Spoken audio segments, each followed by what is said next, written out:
Саламатсыздар ма, құрметті студенттер? Бүгінгі дәрісіміздің тақырыбы су тазарту және су өңдеу мәселелері. Су тіршілік ортадағы маңызды элемент. Онсыз жоғарғы маманданған тіршілік иелеріне тіршілік жоқ.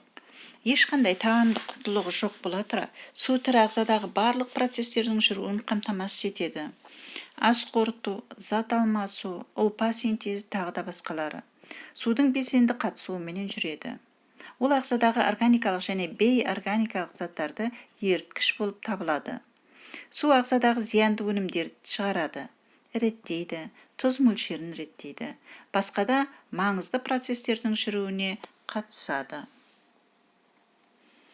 Халықты сапалы ауыз сумен қамтамасыз ету Қазақстан үшін маңызды проблемалардың бірі болып отыр. Жер үсті және жер асты суларының микробты, вирусты, химиялық, радиоактивті және токсикалық заттармен ластанулары әртүрлі аурулардың негізгі көзі болып табылады. Ауыз сулардан жылу тартқыш жүйелерінің суларымен араласуы көптеген ластанулар мен қолайсыздықтар туғызады. Негізгі себептері құбырлардың тозуы, олардың бір траншеяда салынуы және канализация. Подвал, жер асты суларын су тарту жүйелер арқылы активті сорылуы халықтың жаппай ауруына әкелуі мүмкін. Бүкілодақтық ұлттар ұйымы есептеріне жүгінсек, 1 миллиардтан астам адамды тұрақты таза су қайнары жоқ. Бұның екі себебі бар: судың біркелкі жеткізу жүйесінің болмауы және төмен сапалы тазарту жүйесі. Төмен әлеуетті елдердегі аурулар мен өлімдердің 80% себебі тазартылмаған су. Оның салдары тырысқақ, сүзек және дизентерия тәрізді ауруларға шалдықтыруы мүмкін. 1977 жылдан бастап шыққан швейцариялық физик және математик Якоб Циглердің кітабындағы суды химиялық талдау көрінісін көре аламыз. Ол минералды сулардың құрамын зерттеумен айналысып, жасанды минералды су алуға тырысқан. Қайнардағы 1 миллилитр таза суда 200-ге жуық алуан түрлі микробтар кездеседі. Олардың біраз бөлігі күн сәулесінен, қалған бөлігі асқазан ішек жолында жойылады. Дегенмен, кейде төзімді екі-үшеуі күрделі аурулардың туындауына алып келеді. Одан бөлек бейорганикалық токсиндер де бар. Олар күшәла, кадмий, фтор, сынап, цианид иондары. Оларды көзбен көріп табу мүмкін емес. Судың сапасын қадағалаумен Дүниежүзілік денсаулық сақтау ұйымы және Біріккен ұлттар ұйымы айналысады. Олардың берген нұсқаулығы мемлекеттік су қорғау құрылымдары үшін негіз болып саналады. Ауыз судың қадағаланатын параметрлері түсі, дәмі, мөлдірлігі, тұнықтығы, сондай-ақ радиоактивтілік деңгейі. Оған қоса химиялық және бактериологиялық көрсеткіші тағы бар. Табиғи қайнарлардағы суды сүзуді адамдар химия мен физикадағы ұлы жаңалықтарға дейін-ақ үйренген. Ең алғашқы сүзгі су қоймасының жанынан қазылған шұңқыр еді. Уақыт өте келе оған жүзгінсіз су жиналған. Су арқылы берілетін ауруларға қарсы күміс ыдыстар белсенді түрде пайдаланылған. Алайда, бұл металдың ағзада шамадан тыс жиналуына ықпал еткен. Оның ақыры аргирияға алып келген. Мұндай тері, бозаң, көгілдір түске енеді. Мүмкін көгілдір қан деген түсінік осыдан тараған болар. Орта ғасырда күміс ыдысты тек бай шонжарлар ғана қолдана алған, ал қарапайым халық суды ұзақ уақыт қойып, оны ағаш қылқаны және қабық арқылы өткізумен шектелген. Әрине, бұл олар тырысқақ пен обадан құтқара алған жоқ. Мәселенің шешімі тек 19 ғасырда хлорлауды енгізгеннен кейін ғана табыла бастады. Зауыттардың құрамында жасанды бояуы бар қалдықтарды тастауы табиғи су айдындарының ластануының басты себептерінің бірі. Коагуляция физикалық химиялық процесс. Оның барысында зиянды қосылыстар молекулярлық тартылыстың әсерінен реагент түрінде қопарылып, қауызға айналады да өз салмағының ауырлығы есебінен түбіне қарай шөгеді. Суды тазартудың бірінші сатысы ластануды байқау және жою. Табиғи су қалалық су бөгетіне өте салысымен, Бірінші болып оның жолына судың лайлануы мен түсіне ықпал ететін ерімейтін қоспаларды жоюға жауапты химиялық қосылыс коагулянттар тосқауыл болады.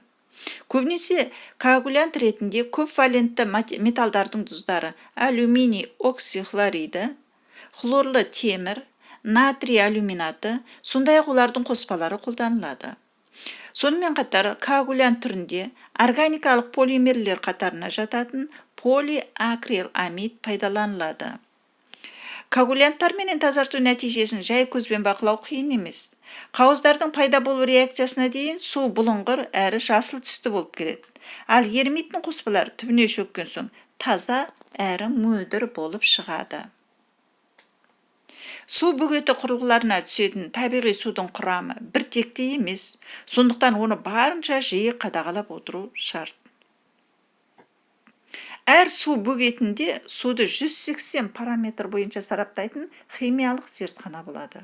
Осыдан кейін сарапшы, химиктер ласты тұндыруға қажетті коагулянттар дозасын есептейді. Жазғы уақытта қыс мезгіліне қарағанда тазартушы реагенттер шығыны азырақ болады. Бұл көктем жаз мезгілдерінде өзен көлдердің деңгейінің көтерілуі су арналарының сұйылуына алып келетінімен түсіндіріледі. Ал қыста табиғи қайнарлардағы су тартылады. Сәйкесінше қажетсіз заттар концентрациясы арта түседі. Яғни оны тазарту үшін көбірек коагулянттар керек. Ластаушылар төмен шөккен соң оларды алып тастау қажет. Бұл үшін қауыздарды кәріз жүйесіне сорып алатын сорғы қолданылады. Тазартудың екінші сатысы бұл фильтрлеу.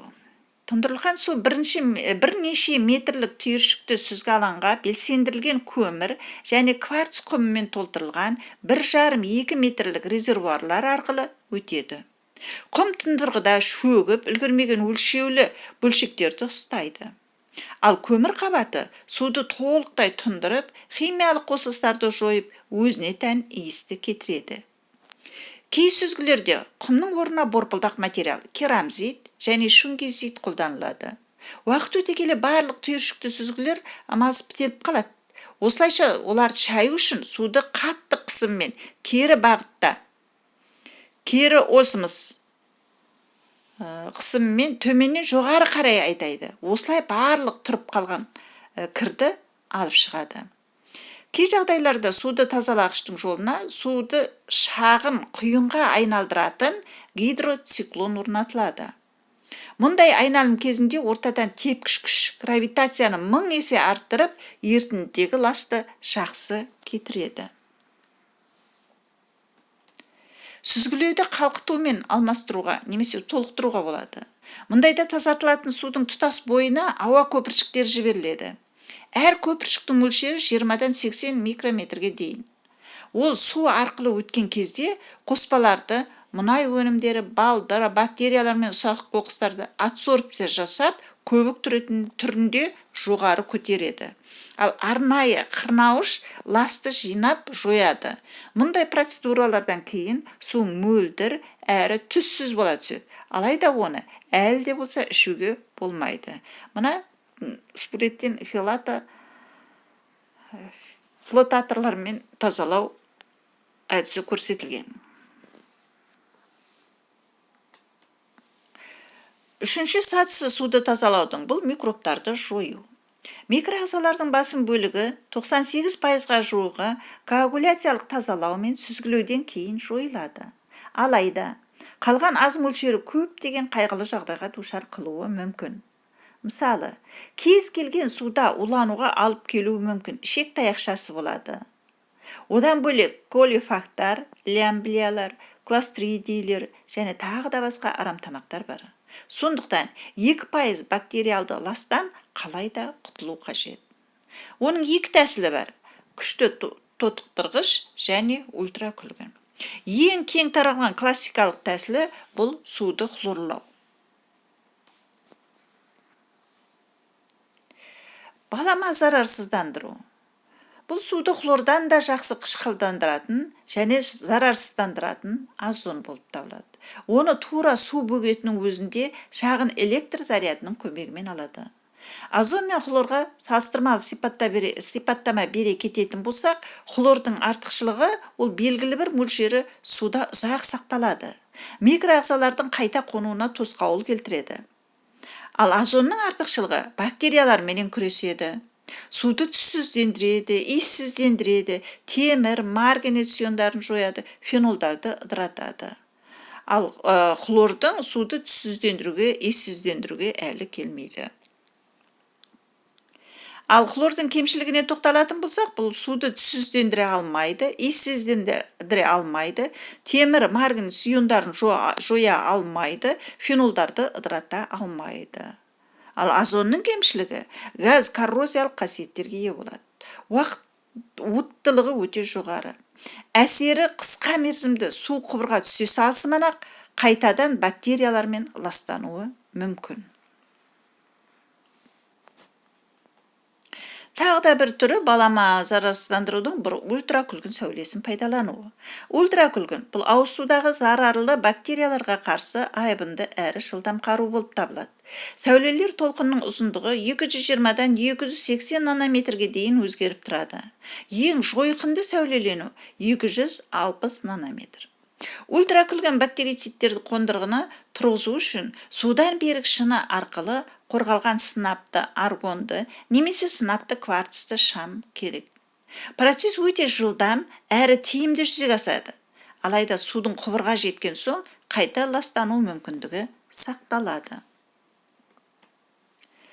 Тазалаудың ең соңғы сатысы бұл су құбырына түсетін су тазалық пен биологиялық қауіпсіздіктің барлық талаптарына жауап береді. Алайда жоғарыдағы айтылғанның барлығын білдіруге қабілетті бір жағдай бар. Мәселе қалдықты ластар туралы. Бұл хлордың қалдығы емес. Керісінше оның болғаны жақсы. Бұл алюминий қосылыстарының, полиакриламидтің коагуляциядан кейінгі және хлорлаудың уытты өнімдері, мысалы дихлоретан мен тетрахлоретиленнің болуы. Суды қайнату жағдайда ушықтыра түсуі мүмкін. Қалдықты хлор органикалық ластаушылармен белсенді түрде реакцияға түсе бастайды. Сондай-ақ тіпті ең таза деген судың өзін көп жылдық тұзды қабаттардан тозып, бактериялы жұқпаның қайнарына айналған ескі құбырларда ластауы мүмкін. Осының бәрі тұрғындардың тағамдық мақсатта қолданылатын суды өздігінен тазалауларына алып келеді. Тұрмыстық сүзгілер сіңіретін сүзгі және жарғақты сүзгі болып екіге бөлінеді. Сіңіретін сүзгі еріген заттардың қатты сіңіргіш ретінде белсендірілген көмір алынады. Кей өндірушілер көмірдің бетін қосымша күміс иондарымен жабады. Бұл микрофлораның толтырғышқа қонуына жол бермейді. Ауыр металдардың 99% иондары, органикалық қосылыстар жойылады. Ал белсенді хлор мен оған тән иіс толықтай кетеді. Алайда нитраттар мен нитриттердің кей аниондарын, сондай-ақ шамадан тыс минералды тұздарды ұстай алмайды. Екінші түрі жарғақты сүзгі ерітіндідегі таза суды алады. Мұндай аппараттың классикалық үлгісі ретінде жартылай талшықты сүзгіні алуға болады. Оның жарғағы 0,1, 0,1 микрометр ірі заттарды өткізбейді. Ал бұл пестицидтер мен еритін минерал тұздардың көлемі болып табылады. Суды толық тазалап минералсыздандыруға кері осмос технологиясы арқылы қол жеткізуге болады. Тек суға ғана енетін арнайы жарғақ оны тұздармен аз қаныққан түрінен көбірек қаныққан ерітіндіге өткізе алады. Бұл осмостың бір ғана мысалы болып табылады. Егер тұздармен қаныққан ерітіндегі қысымды арттырар болса, су кері бағытта, яғни тұзы кем ерітіндіге қарай жүреді. Бұл суды молекулярлық тазалаудың тамаша механизмі. Мұндай жолмен тіпті теңіздің өзін тұщы суатқа айналдыруға болады. Кері осматикалық қондырғылар қазірдің өзінде әлемді жаулап үлгерді. Олар тағамдық өнеркәсіпте шырындарды қоюлығын арттыру үшін, медицинада суды зарарсыздандыруға қолданылып, алпауыт круиз лайнерлерінде тұрмыстық суағарларды таза ауыз су деңгейіне дейін өңдейді. Соңында алынатын су жеткілікті зарарсыздандырылған десе де болады. Судың минералды құрамының компоненттерінің шекті рауалы концентрацияларына тоқталатын болсақ, 2 классқа бөлінеді. Бұл бірінші классы катиондар, яғни кальций, магний, натрий. Кальцийдің шекті рауалы концентрациясы 200 мг литрден аспауы тиіс, магний 100 мг литр, натрий 200 мг литр. Бұлар катиондар болып табылады. Бірінші классқа жататын аниондар: нитрат 45 мг литрден, карбонат 100 мг литр, гидрокарбонат 1000 мг литр, хлорид 350 мг литр, сульфат 500 мг литр. Екінші класстың катиондарына аммоний 2,5 мг литр, металдар 0,1 ммоль литр, жалпы темір 0,3 мг литр. Екінші класстық аниондарға нитрат, фосфат жатады. Нитрат 0,1 мг литр, фосфат 3,5 мг литр. Егер де бұл шекті рауалы концентрациядан асып кететін болса, ондай жағдайда барлық тірі ағзалардың денсаулығына зиянды кері әсерін тигізеді деген сөз. Тұздардың жоғары концентрациясы ауыз судың дәмін бұзады. Ал шекті рауалы концентрациядан асып түсетін тұздардың концентрациясын ауыз су және шаруашылық қажеттіліктер үшін пайдаланылатын су жарамсыз болып келеді.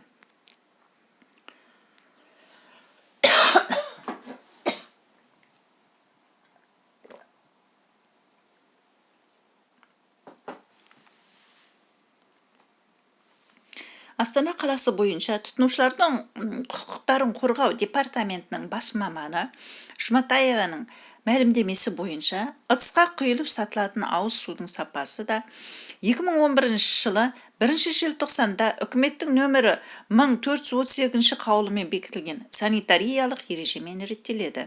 Яғни оны шығаратын өндіріс орны, сапасы, судың алынатын көзі, дайындау технологиясы, ыдыстың материалы, өнімді сақтау мерзімі түгелдей есепке алынады.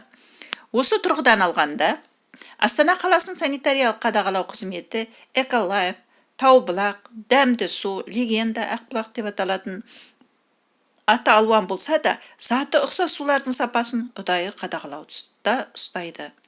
Барлығы да сертификатталған. Хрустальная суын арнаулы скважиннан алып, дайындап, Тау су ЛТД-НС компаниясынан басқалары өндірісте кәдімгі құбыр суын қолданады. Әр өндіріс орнында құбыр суын әртүрлі әдістермен тазартады.